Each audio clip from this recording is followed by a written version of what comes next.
Hello and welcome back to Bookish. Today I wanted to do my part in Alan over at Big Hard Books and Classics read along of Dubliners, and so I'm going to talk to you about the story Araby. So Araby is one of my favorite stories, not just one of my favorite stories by Joyce, and it's one of those stories where I think if you watched Alan's video about the sisters, it's one of those stories where you can really identify pieces of Joyce's own life from the story. So to begin with, the story Araby is named after essentially kind of a big fair that they staged in Dublin for about a week. I think it was around 1895, and it was literally called Araby. And it had all kinds of stalls and sellers of things and food, and the idea was that it would be kind of like going to the Orient or to Egypt, and so they had all kinds of Egyptian sites there and painting and what the time they would have referred to as scenes from the Orient, and it was really just a big bazaar. Well, the main character of Araby, who is unnamed, is a boy probably somewhere around the age of 11 or 12, I'm going to guess, who lives in a working class neighborhood. The specific street is called North Richmond Street, and it's located in the northern part of Dublin, in a not particularly affluent area, but not an area of abject poverty either. Joyce actually lived on North Richmond Street as a boy. His father experienced some economic hard times, and the family kind of slowly descended the economic ladder from relative affluence to kind of working class, keeping your head above water type situation, economically speaking. The story will tell you all kinds of things about North Richmond Street, that it was a closed street at the end, that essentially it didn't give any access or outlet, only one way in and one way out, that the street itself was relatively quiet except for when the Christian Brothers School let out. Joyce actually attended the Christian Brothers School on North Richmond Street as a part of his education before he went to college. I believe he went to Belvedere College in Dublin as well. So when the story begins, the narrator, who again isn't named, the narrator is talking about how he and his family have moved into the home of a priest who had recently died. Joyce takes a fairly dim view of Catholicism, and he doesn't always treat with members of the clergy particularly nicely. In this case, I think he's kind of just poking fun at the relative worldliness of the priest who's died in the house in which he now lives. He mentions that in one room there's a scattering of papers, and among those papers is a book called, the book called the Memoirs of Vidocq. Vidocq was a famous, I believe, French criminal who wrote about his adventures in crime. Kind of a scandalous book, probably, for a priest to have. The priest is also kind of depicted as relatively careless and maybe a little lazy. The boy finds a rusty bicycle pump in the backyard, and the garden is overgrown. Now, maybe the priest was just old, but one way or the other. The house is not well cared for. When the boy and his aunt and uncle move in, we're never getting an explanation of why the boy lives with his aunt and uncle or what's happened to his parents. This is something that's different from Joyce's actual childhood.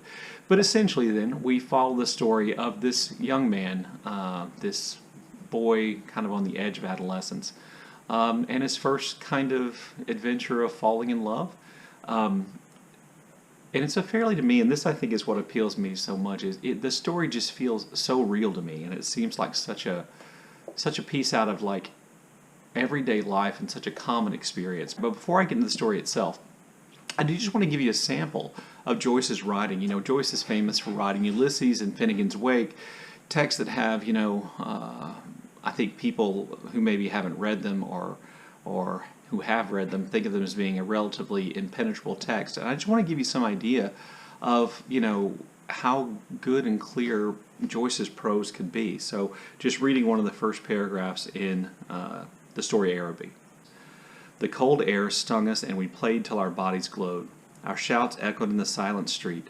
The career of our play brought us through the dark, muddy lanes behind the houses, where we ran the gauntlet of rough tribes from the cottages, to the back door of the dark, dripping gardens, where odors arose from the ash pits, to the dark, odorous stables, where a coachman smoothed and combed the horse, or shook music from the buckled harness.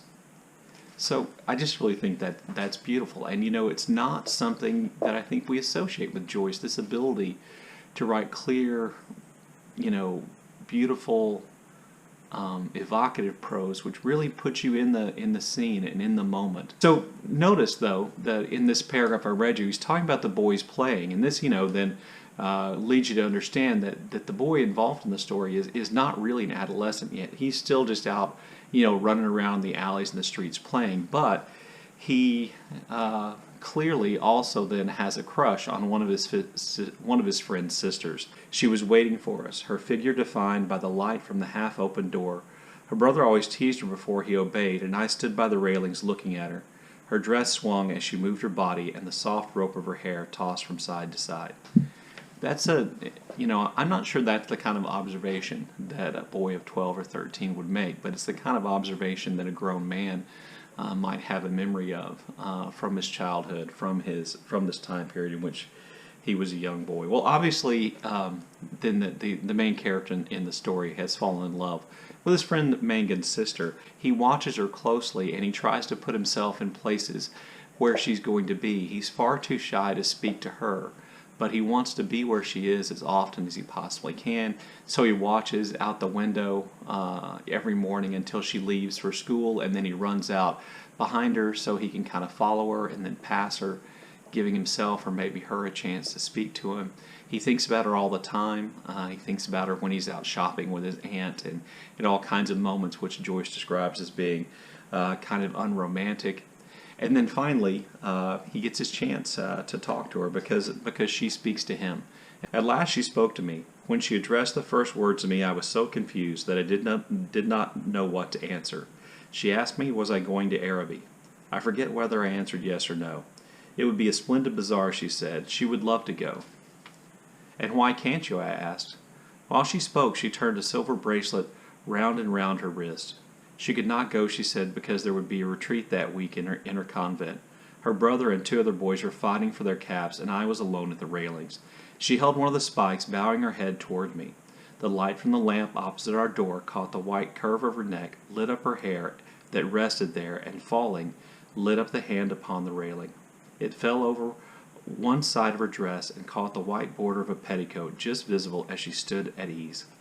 So again, there's this kind of sensuousness with this description of the girl that he's in love with, and he notices every single detail, how the light catches her hair, how her hand looks, the hint of a petticoat, how she turns her bracelet around and around her head on her arm, how her head is bowed towards him. I think we can safely assume that it's quite possible that his friend Mangan's sister likes him as much as he likes her, and he, in kind of the rush of confusion, and clearly where he says he didn't know what to say, and he more or less promises her he's going to go to the Araby bazaar and bring her back something. And this then becomes his downfall. It's a long, torturous time until he can go. He has to get permission from his aunt and uncle. He has to get money from them to go and, in theory, to buy this gift. On the night that he's supposed to go, his uncle, who is clearly a drunk, comes home late, stumbling through the door, and he barely gets out of the house before his aunt decides it's too late for him to go. He gets to the bazaar at Araby, and he goes in, and he goes to one of the stalls where things are being sold. And even though he's there, and even though he's had all these grand plans about what he's going to do and what he's going to buy for Mangan's sister, when the lady comes up to him who's working at the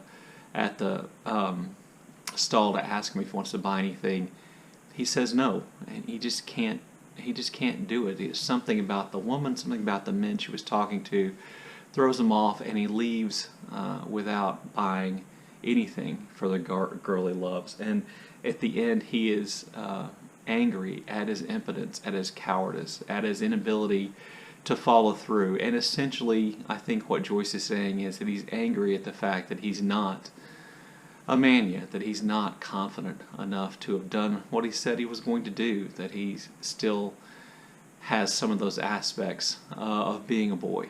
Anyway, to me, the story just speaks to me, and always has spoken to me, of that time period, kind of at the beginning of adolescence, where you're really awkward. Maybe you even find one girl that you like a lot, and you have no idea what you're doing, and you have no idea how to speak to her, or how to talk to her, or what to say. And you end up saying something stupid, and then it ends up just all kind of falling down around your ears.